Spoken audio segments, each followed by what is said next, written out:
लेकिन संतान को लेकर के फिर कई संशय है मेरे भाई बहनों। संतान हो तो सही, लेकिन कैसी? श्रवण जैसी कि रावण जैसी? हर माता पिता चाहते हैं कि हमको संतान बढ़िया मिले, जो हमारी सेवा करे, बुढ़ापे में रोटी दे, बीमार हो जाए तो इलाज कराए, हमको तीर्थ यात्रा करा के लाए, हम कहीं जाएं तो 2-5 रुपए की जरूरत पड़े तो दे। अब श्रवण जैसी संतान होगी तो निश्चित रूप से आपकी सब इच्छाओं को पूरी करेगी, और रावण जैसी पैदा हो गई तो, धुंधुकारी जैसी पैदा हो गई तो आपकी हालत बिगाड़ के रख देगी। अब बहुत बड़ा प्रश्न खड़ा होता है मेरे भाई बहनों कि संतान कैसी होगी, ये किसके हाथ में है? रावण जैसी होगी कि श्रवण जैसी होगी, ये किसके हाथ में है? ज्यादातर भाई बहनों का मत होता है कि महाराज भगवान के हाथ में है, टाबरियो तो जेडो ठाकुर जी देवे बेड़ो हो गए। बिल्कुल नहीं मेरे भाई बहनों, भगवान ने इस विभाग को अपने हाथ में नहीं लिया। भगवान अगर इस विभाग को अपने हाथ में लेते तो धरती पर एक भी रावण या कंस को नहीं आने देते।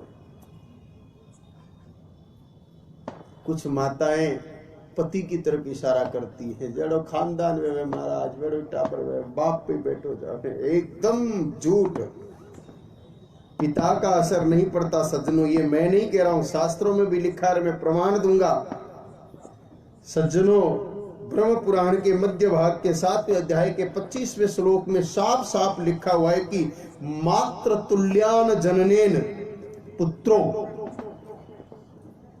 भवती कन्या, चाहे पुत्र हो चाहे कन्या हो, वो माता के समान ही होते हैं, पिता के समान नहीं होते।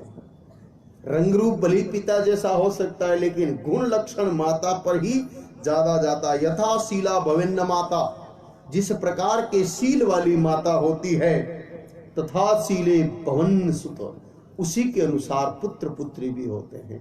माता का ही असर संतान पर ज्यादा पड़ता है। इसीलिए तो आपने मारवाड़ी भाषा में कहा है कि माई जने तो अहड़ो जनजे, या दाता या सूर, और नहीं तो रही जे बांजड़ी मती गवाजे नूर। हमारी यात्रा जहां से निकली हल्दी घाटी से, वहां पर भी इसी से मिलती जुलती एक कहावत है कि माई जड़े तो अहड़ो जनजे, जहड़ो राणा प्रताप, अकबर सूतोज के जान सिराने सांप। वो मेवाड़ की महारानी की कोख का ही तो कमाल था कि प्रताप जैसे पुत्र को जन्म दिया, जिसने अकबर के हलक में हाथ डाल करके नींद उड़ा दी थी। ये माता की कोख का कमाल होता है। रामायण में भी एक प्रसंग आता है मेरी आदरणीय माताओं। माता सुमित्रा कहती है अपने पुत्र लक्ष्मण से कि पुत्रवती जुबती जग सोई, रघुपति भगत जासु सुत होई, नतरु बांझ भली बादी बियानी, राम विमुख सुत ते हित जानी। इसमें तो गाली दी है कि माँ को चाहिए कि वो उत्तम पुत्र पैदा करे, नहीं तो जानवरों की तरह बच्चा पैदा करने की जरूरत नहीं है, बांझ रह जाना अच्छा है। कहा है कि उत्तम पुत्र हो, और माँ को कहा है कि पिता के हाथ में नहीं है, स्त्री को चाहिए कि बच्चा अच्छा हो। अरे मेरी आदरणीय माताओं, अगर पिता के हाथ में होती संतान तो हिरण्यकशिप जैसे महापापी के घर में भक्त प्रहलाद का जन्म क्यों कर होता। विसर्वा ऋषि तो बहुत बड़े ज्ञानी थे, पुलस्त ऋषि के कुल में जन्मे थे, लेकिन उनके घर में रावण पैदा हो गया। क्यों? शास्त्रों में इसका जवाब लिखा है कि रावण के पिता भली विसर्वा ऋषि बहुत बड़े संत थे, लेकिन रावण की माता केतकी राक्षस थी, इसलिए रावण राक्षस हुआ। और प्रहलाद के पिताजी हिरण्यकश्यपु भले राक्षस थे, लेकिन प्रहलाद की माता कयादु भक्त थी, वो नारद जी की शिष्या थी, इसलिए नारद जी के द्वारा प्राप्त संस्कार कयादु के भीतर थे, इसलिए कयादु का बच्चा भक्त हो गया। इसलिए संतान, पुनः निवेदन कर रहा हूं, आप माताओं पर जाएगा। विज्ञान के अनुसार गुण सूत्रों के प्रभाव से केवल उसका चेहरा मोहरा पिता जैसा हो सकता है, बाकी लक्षण गुण तो माताओं के आधार पर ही होंगे। अब माताएं टेंशन में आ गई, हम क्या कर रहे हैं? अब हमारे हाथ में क्या है? बहुत कुछ है। आप चाहो जैसे बच्चे को बना सकती हो, लेकिन कब? जब वो गर्भ में है तब। जन्म लेने के बाद आपके हाथ में कुछ भी नहीं बचता है। कुछ संस्कार भले आप दे सकती हो, लेकिन जो संस्कार गर्भ में दिए जा सकते हैं वो बाहर नहीं दिए जा सकते।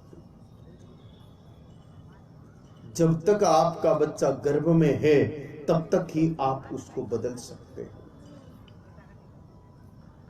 जिनके मन में भाव है कि हमें संतान बहुत अच्छी चाहिए, उनको मेरे भाई बहनों छोटी छोटी बहुत सारी बातों का ध्यान रखना पड़ेगा। सबसे प्रमुख बात तो ये कि गर्भ धारण कब हो।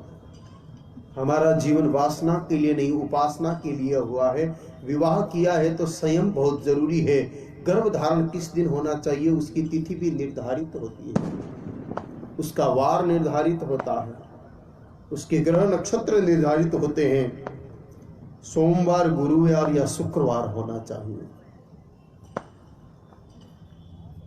पंडित नीलकंठ देवज्ञ द्वारा रचित ज्योतिष शास्त्र का सबसे सुंदर ग्रंथ मुहूर्त रत्नावली में लिखा है कि गर्भ धारण के दिन सबसे महत्वपूर्ण बात जो है सोम, गुरु या शुक्रवार हो, रोहिणी नक्षत्र होना चाहिए, एकम, बीज या छठ हो, 11-12 भी उत्तम है। इन तिथियों के अंदर अगर स्त्री गर्भ धारण करती है तो संतान उत्तम होने के योग प्रकट हो जाते हैं। शुरुआत में शास्त्र कहते हैं कि गर्भ धारण जिस दिन हो ना हो उस दिन पति पत्नी दोनों गौमूत्र युक्त जल से स्नान करें, केसर युक्त दूध का दोनों भाव से पान करें, वासना रहित होकर के उत्तम संतान पाने के भाव से, ब्रह्मा जी की सृष्टि को बढ़ाने के भाव से वो गर्भ धारण करें।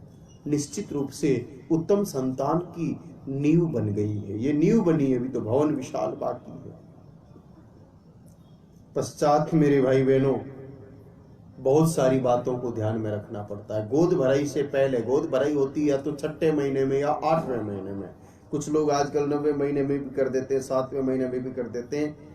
पंडित नीलकंठ देवज्ञ की मुहूर्त रत्नावली में ये बात 25वें अध्याय में स्पष्ट लिखी हुई है कि 6ठे या 8वें महीने में ही गोद भराई होनी चाहिए। लेकिन गोद भराई बहुत बाद की बात है, उससे पहले भी कई सारी घटनाएं हैं। दिति और अदिति से जुड़ी हुई एक घटना अपने नागौर में भागवत कथा खूब लोग घरों में बचाते हैं, आप लोगों ने भी सुनी होगी। उसमें एक सुंदर प्रसंग आता है कि कश्यप ऋषि के 2 पत्नियां थी।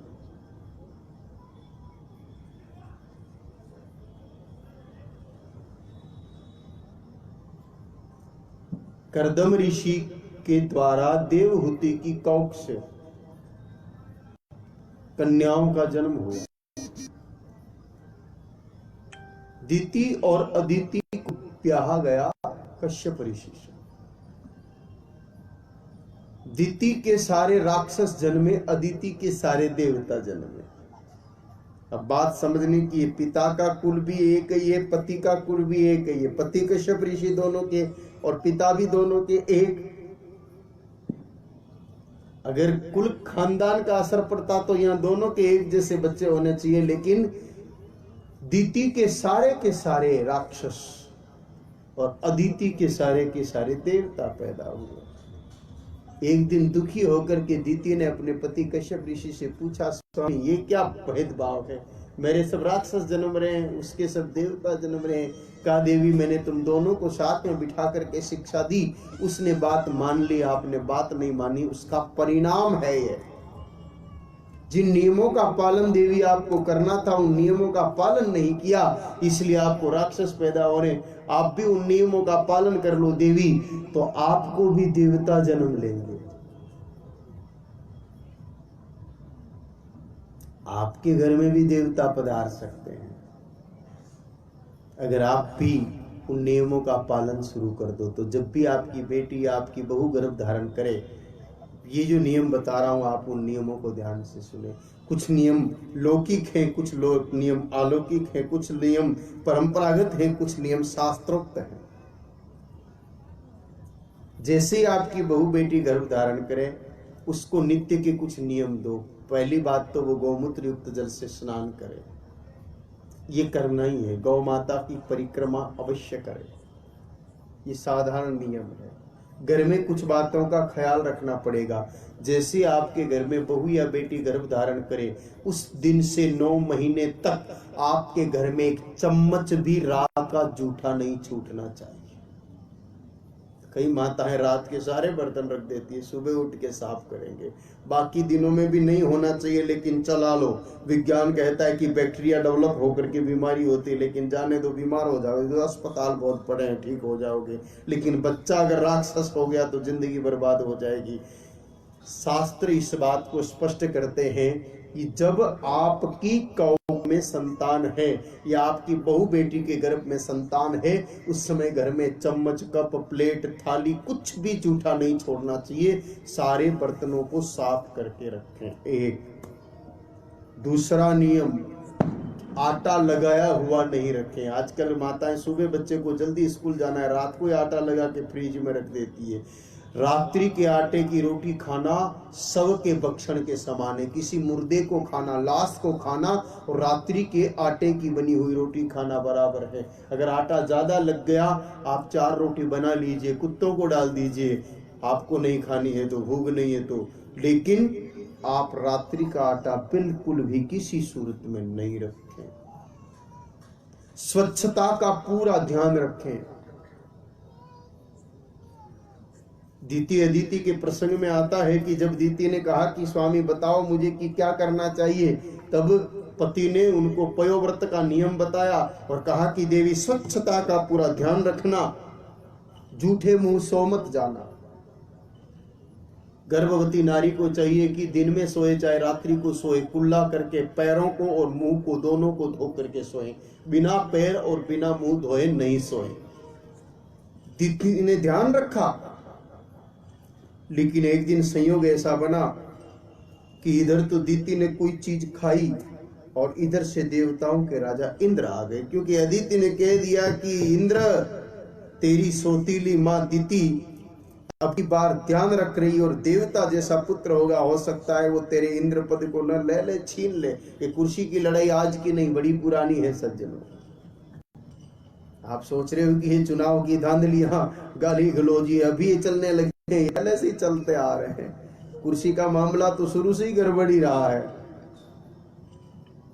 खुद की बहन थी वो, लेकिन खुद की बहन को भी खुद की बहन सहन नहीं थी, सोच थी। कहा देख बेटा, अगर उसको अच्छा बेटा हो गया तो तेरा राज्य खतरे में पड़ जाएगा, इसलिए कुछ कर। देवराज इंद्र गए और कहा मां मैं तुम्हारी सेवा करना चाहता हूं। मां ने सहजता से कह दिया कर बेटा, पैर दबाना शुरू किया। अब मुंह जूठा था, पैर भी धोए नहीं, लेकिन वो पैर दबाने के कारण दीति को नींद आ गई। जूठे मुंह और बिना पैर धोए सो गई, इसलिए अपवित्रता थी। अब तक नियम पालन किया इसलिए इंद्र का डाव नहीं लगा, लेकिन जैसे ही अपवित्र शरीर से सोई, इंद्र ने छोटा रूप बनाया और अपनी विमाता, अपनी सौतेली माता दीति के कोख में घुस गया। अंदर जाकर के जो गर्भ था, उस गर्भ के 7 टुकड़े कर दिए। लेकिन पयोव्रत के प्रभाव से, क्योंकि दीति पयोव्रत कर रही थी, इसलिए वो 7 टुकड़े अलग अलग भी हो गए। लेकिन बोलने लगे क्या भैया हमको क्या मारते हो, हमको क्यों मारते हो, हमने क्या पाप किया, हम तो अभी बाहर भी नहीं आए। इंद्र को बड़ा डर लगा रहे, ये तो टुकड़े बोल रहे हैं। प्रत्येक के 7-7 टुकड़े और कर दिए, ऐसे कुल 49 टुकड़े कर दिए। इंद्र को डर लगा ये तो गड़बड़ हो रही है, ये तो 1 के 49 हो गए और वो 49 ही बोलने लगे कि भैया हमको मत मारो। इंद्र डर के मारे गर्भ के बाहर निकल के भागा तो वो 49 भी बाहर आ गए। मां की अचानक नींद खुली, कहा क्या माजरा है। अब पोल खुल गई तो इंद्र झूठ कैसे बोले। कहा मां मेरा सिंहासन नहीं छिन जाए, इस चक्कर में मैं तेरे बच्चे को खत्म करना चाहता था। मैं गर्भ में घुस भी गया, लेकिन पता नहीं क्या चमत्कार हुआ, ये तो 1 के 49 हो गए। कहा बेटा हो गए तो स्वीकार करो, मैंने पयोव्रत का पालन किया इसलिए तो देवता है। तो इंद्र ने उनको 49 को ही मरुदगण बना दिया। जब हनुमान जी महाराज लंका को जला रहे थे, उस समय वो 49 के 49 मरुदगण हनुमान जी के साथ थे। इसीलिए तो रामायण में लिखा है चले मरुत 49। तो ये उस पयोव्रत का उन नियमों का प्रभाव था कि गर्भ में भी इंद्र उनको नष्ट नहीं कर पाए। इसलिए नियमों का पालन बहुत जरूरी है। जैसे आपकी बहू बेटी गर्भ धारण करे, उसको रोज सुबह सुबह आधा किलो अनाज दो। इस बात को ध्यान से सुनना। शहर की माताओं को थोड़ा ये बात मुश्किल दिमाग में बैठेगी, लेकिन ध्यान से सुनोगे तो बैठ जाएगी। शुरू शुरू में आपको लगेगा कि महाराज ये सब करना तो बड़ा मुश्किल है, लेकिन मैं दावे के साथ कह रहा हूं कि आसान हो जाएगा।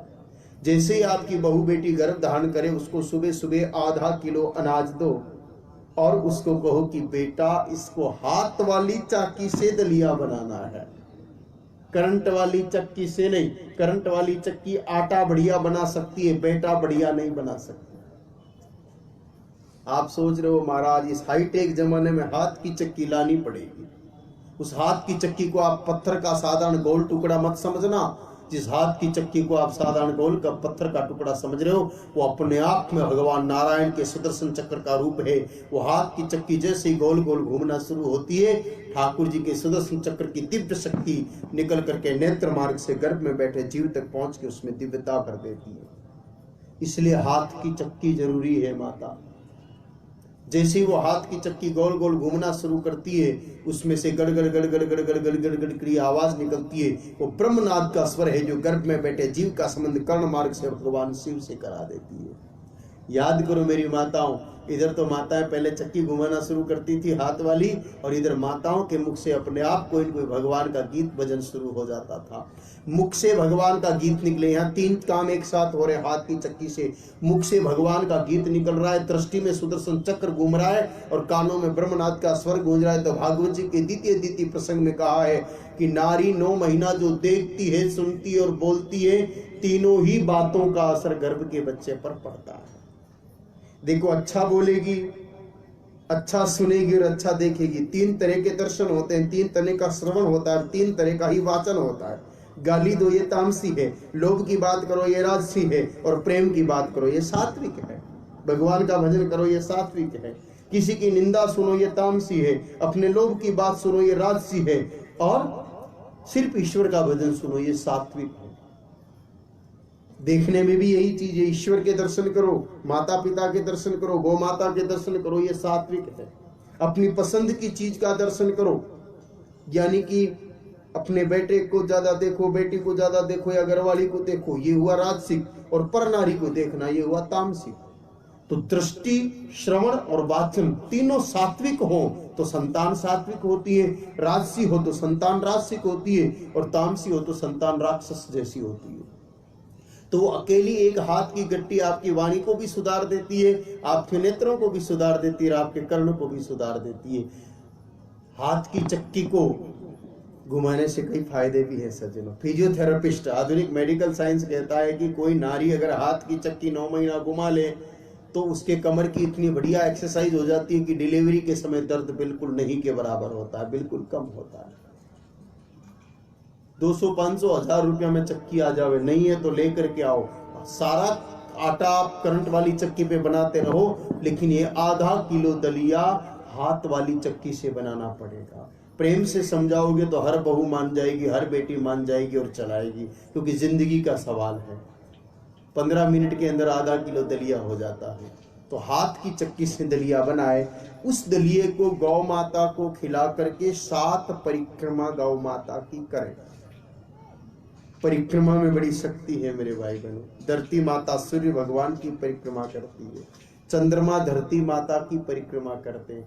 आप भी मंदिर जाते हैं तो परिक्रमा करते हैं। अपने यहाँ बंसी वाले मंदिर में भी बड़ी परिक्रमा छोड़ी हुई है, आप लगाते ही हैं। लोग गिरिराज जी जाके परिक्रमा करके आते हैं, लोग 84 को उसकी परिक्रमा करते हैं, लोग देश लोग जाके औरण की परिक्रमा करते हैं, लोग कैलाश जाकर के, तिब्बत जाकर के कैलाश भगवान की परिक्रमा करके आते हैं, लोग नर्मदा जी की परिक्रमा करते हैं। जिसकी परिक्रमा करते हैं उसकी दिव्य शक्तियां अपने को प्राप्त होती है। आधुनिक एटम साइंस भी मानता है कि एक छोटे से परमाणु के नाभिक के चारों तरफ इलेक्ट्रॉन घूमते हैं, उसी के प्रभाव से वो परमाणु अपने आप को विखंडन से बचा पाता है। सारी सृष्टि कहीं न कहीं परिक्रमा से टिकी हुई है। गौ माता के लिए कहा है सज्जनों, सर्वे देवा गवामंगे। इसका अर्थ होता है गौ माता के शरीर में 33 कोटि देवताओं का निवास है। जब किसी स्त्री के गर्भ में बच्चा हो और वो स्त्री 7 या 9 परिक्रमा गौ माता की करे, तो गौ माता के तन से निकलने वाली दिव्य देवताओं की सतोगुणी शक्तियां उस गर्भ में बैठे एक बच्चे को प्राप्त होती है। उसी के प्रभाव से वो बच्चा सतोगुणी होके माता पिता की सेवा करे। इसलिए आपको गाय माता की वो दलिया खिला के परिक्रमा करनी जरूरी है। घर में गाय माता हो तो ठीक, नहीं तो गौशाला चले जाओ। कुछ लोग कहते हैं महाराज रोज गौशाला पार जाओ को नहीं पड़े। अरे मेरे भाई बहनों, अगर पेट में कोई गड़बड़ है और डॉक्टर कह दे कि रोज इलाज कराने के लिए अस्पताल आना पड़ेगा, तो गाड़ी लेके जाओ कि नहीं जाओ? तो संतान को अच्छी बनाने के लिए अगर गौशाला जाना पड़े तो दिक्कत क्या है? छोटी सी गुड़ की डली ले जाओ, गौ माता को खिला करके और वो दलिया खिला करके वही परिक्रमा करो। लेकिन 9 महीने परिक्रमा करना आवश्यक है।